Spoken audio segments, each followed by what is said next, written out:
안녕하세요, 리뷰대시입니다. 오늘은 티스토리 블로그를 이제 시작을 하시고 조금씩 이제 조회수가 누적이 되면서 내 티스토리 블로그에 들어오는 이제 사람들, 이제 소비자라고 얘기를 해볼게요. 내 티스토리 블로그를 소비해주시는 소비자들한테 어떠한 피드백을 받을 수 있는지 그 통계를 보는 방법을 간단하게 보여드리려고 해요. 자, 티스토리 블로그 홈을 보면은 이렇게 그래프가 나오고 이렇게 간단하게 나오고 있어요. 근데 이걸 보실 게 아니라 저 왼쪽 아래쪽에 보시면 방문 통계라는 게 있어요. 그럼 여길 들어가 보시면 요게 이제 날짜별로 다 보실 수 있어요. 조회수가 얼만큼 올라가는지 또 내려오는지 이렇게 다 보실 수가 있고, 여기 검색이 어디서 들어오는지 검색 출처들을 다 보실 수가 있어요. 그럼 내가 어디서 이제 들어오는 사람들, 그 어떤 디바이스를 쓰는 사람들한테 인기가 많은지 이런 걸 다 체크를 할 수 있는 거죠. 저 같은 경우에 지금 보시면 모바일과 PC가 반반이네요. 근데 여기서 조회수가 가장 높은 날을 우선 해볼게요. 가장 높은 날도 거의 반반이네요. 근데 PC가 조금 더 낮네요. 근데 네이버 검색은 저는 대체적으로 네이버 검색만 높고 나머지는 좀 상대적으로 엄청 심한 수준으로 낮아요. 그래서 이 다음이나 구글도 좀 높여보려고 노력은 하는데 이상하게 처음부터 안 붙더라고요. 저는 그 네이버 글 성향이 그런 것도 있을 거지만 저는 네이버 블로그를 이용해서 백링크를 많이 하다 보니까 거기서 좀 더 높게 잡히는 것 같아요. 그리고 뭐 카카오톡으로, 근데 카카오톡상에서 검색을 하든지, 만약에 내가 쓴 글이 누군가 카카오톡 공유를 해서 카카오톡에서 다시 열어보는 경우도 있을 거 아니에요. 뭐 그런 경우에 뭐 카카오톡이라고 뜨겠죠. 여기 뭐 페이스북도 있고 트위터도 있고. 자, 보시면 여기 또 이제 글마다 이렇게 조회수가 또 따로 나와요. 근데 글마다 이 통계를 보시는 법부터 얘기를 드릴게요. 자, 이 증여에 대한 글을 쓴 적이 있는데 요거에 대한 통계를 보면은 이날 113명의 조회수가 찍었어요. 그러는데 요 113명, 만약에 요 중에서 147명 찍은 날이 제일 많이 찍은 날이니까 요걸 보시면 네이버 검색만 142명인 거죠. 근데 여기서 중요한 거는 뭐냐면 어떤 키워드가 검색이 유입이 됐는지 요 아래쪽에 나와요. 그럼 자녀 주식 계좌라는 키워드가 1등을 차지했죠. 1135개, 그리고 아이 주식 계좌가 48배, 그리고 미성년 주식 계좌가 35회, 뭐 이런 식으로 됐는데, 그러면 내가 만약에 요 글과 비슷한 글을 쓸 때 요 자녀 주식 계좌라는 타이틀로 글을 또 쓴다 그러면 좀 더 높은 키워드를 확실하게 잡을 수 있다는 거죠. 지금 요 밑에 있는 키워드들은 정확하게 내가 쓴 키워드가 아니라 비슷한 키워드들도 노출이 됐을 때 들어온 그런 게 여기 다 체크가 되고 있는 거예요. 그러면 그 다음으로 봤을 때 아이 주식 계좌라는 제목을 이용하는 거나 키워드를 이용하는 것도 유리하다는 거죠. 이런 식으로 해서 다음 글을 준비를 할 때 요 유익 키워드를 이용하셔가지고 아이디어를 짜시는 거예요.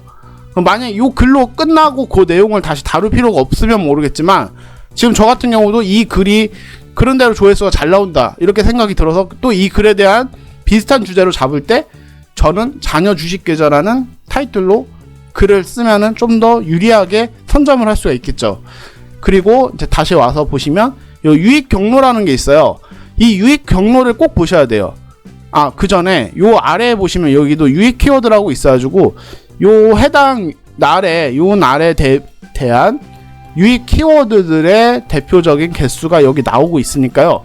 요것도 방금 얘기 드린 것처럼 그런 식으로 다른 글을 준비하실 때 여기서 이제 목표 키워드를 잡고 가실 수가 있고, 거기다가도 핵심 키워드로 여기서 뽑아간 키워드를 쓰시면 좀 더 높은 순위를 빨리 잡으실 수 있겠죠.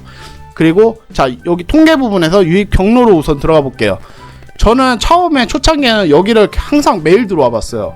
여기를 매일 같이 확인을 했던 이유가 어디서 어떤 클릭이 나왔는지를 찾기 위해서 그래요. 자, 지금 이거는 순위가 지금 뭐 사이트별로 얼마큼의 이제 클릭이 나왔다는 게 순차적으로 나오고 있는 거고요. 이 오른쪽에 로그를 보시면 이건 시간 순으로 나오고 있고, 눌러보시면 유입 순으로 바꿀 수가 있어요. 그런데 저는 그냥 시간 순으로 해서 보고 있어요. 자, 여기 보시면 가장 최근 검색 들어온 게 요 월급 한 달 근무 일수잖아요. 그러면 이걸 클릭해 볼게요. 그러면 이게 뭘 볼 수가 있냐면, 내가 이 검색이 들어온 사람이 월급 한 달 근무 일수라는 검색을 해서 검색이 됐을 때 여기 검색 페이지에서 내 글이 몇 번째에 있는지를 볼 수가 있어요.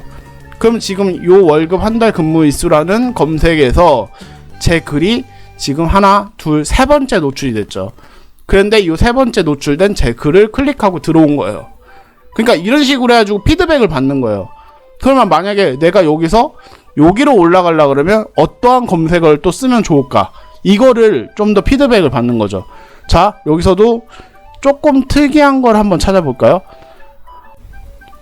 자, 휴대폰 영상을 화상캠으로 뭐 어쩌고저쩌고 이런 식으로 나오죠. 그러면 요거는 눌러보시면 휴대폰 영상을 화상캠으로 사용. 자, 이렇게 검색을 했어요. 이렇게 검색을 했을 때, 자, 요런 제품이 우선 나왔고요. 내려봤을 때, 자, 제 글이 지금 요 글 중에서는 두 번째 글이네요. 그러니까 지금 위에 있는 글은 딱 제목만 봐도 연관이 없죠. 두 번째 글은 이거 제가 쓴 글인데, 안드로이드 어플과 화상캠의 만남, 식터말 이렇게 딱 나오잖아요. 그럼 요거를 이렇게 클릭하고 들어간 거예요. 자, 이렇게 해서 루트가 어떻게 검색해서 내 글로 들어왔는지를 내가 피드백을 바로바로 볼 수 있는 거죠. 근데 이 작업이 중요한 건 아까 얘기 들었듯이 계속해서 이제 내가 글을 쓸 거잖아요. 근데 자꾸 다른 주제를 찾기보다는 잘 되는 글이 있어요. 내가 주제를 잘 잡는 글이 있으면 그 잘 잡은 글의 주제에 대해서 그 키워드가 이미 확정이 난 걸 딱 잡고 있잖아요. 거기서부터 시작을 또 하는 거예요. 그러니까 이렇게 꼬리를 물고 꼬리를 무는 거예요. 글이 다시 쓸 때는 같은 주제나 비슷한 주제라고 할지언정 글의 내용도 달라지고 그 목적도 조금씩은 달라질 거예요. 똑같은 글을 쓰더라도 첫 번째 쓴 글하고 두 번째 쓴 글하고는 글이 달라지죠. 똑같이 쓰게 안 되잖아요. 야, 이거를 논리라는 거예요.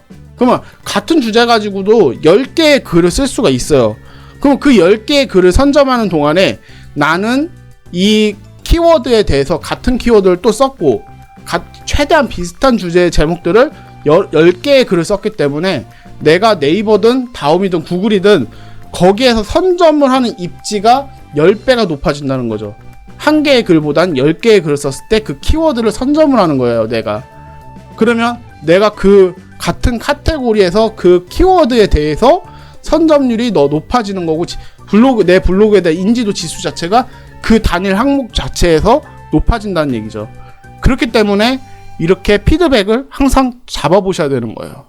항상 쓸 때마다 다른 글을 써야지 하지 마시고, 쓸 때 비슷한 주제로 비슷하게 조금씩 넘어가시는 것도 상당히 좋은 방법인데, 솔직히 대부분의 분들은 내가 이걸 썼으니까 이런 주제 가지고는 또 쓰면은 그건 뭔가 안 되는 것 같고 사람들한테 잘못되게 막 하는 것 같고 뭐 이런 생각을 하시는 분들도 가끔 계세요. 근데 그게 아니라 블로그 자체의 주제를 최대한 어필을 많이 하는 거는 비슷한 주제에 같은 키워드나 뭐 비슷한 제목들을 계속 누적을 시키는 것일수록 지수 자체는 더 빨리 높아져요.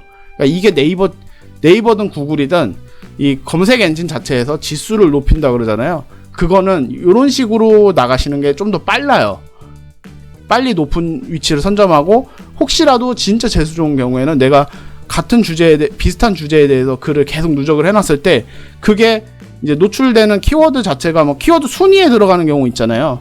그러니까 막 네이버 같은 경우 메인에 뜨는 키워드들 중에서 뭐 핵심 키워드들 막 자꾸 새로 상위권으로 올라오는 키워드 중에 내 글이 잡힐 만한 게 잡혔으면 그게 완전 떡상을 해버려가지고 자, 하루 만에 뭐 10,000건의 조회수가 나올 때도 있고 그런 식으로 잡혀요. 근데 그거는 글 한 개만 올린 사람보다는 같은 주제로 대해서 많은 글을 다룬 사람이 좀 더 높은 우선순위가 있겠죠. 그래서 높은 우선순위로 선점을 하는 거죠.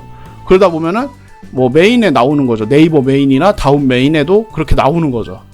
그러니까 주제를 너무 막 한 개의 카테고리에서 너무 많은 주제를 다루는 것보단 비슷한 주제로 조금씩 바꿔가면서도 계속 다루시는 게 가장 중요하다고 얘기 드리고 싶어요. 이거는 저뿐만이 아니라 많은 분들이 그렇게 얘기를 하시고 계시고, 뭐 그런 것 때문에 항상 통계적인 분석도 하고 피드백을 자꾸 체크를 해보셔야 됩니다. 네, 오늘 영상은 여기까지 하고요. 이런 식으로 항상 체크를 처음에는 많이 해보셔야 돼요. 그래야 내가 무슨 글을 잘 쓰고 반응을 잘 얻어올 수 있는지를 빨리빨리 체크를 할 수 있고 좀 더 빨리 키워드를 잡을 수가 있어요. 그러니까 많이 노력을 하셔야 되는 부분이에요. 네, 오늘 영상은 여기까지 하고요. 영상이 도움이 되셨다면 구독과 좋아요를 눌러주세요.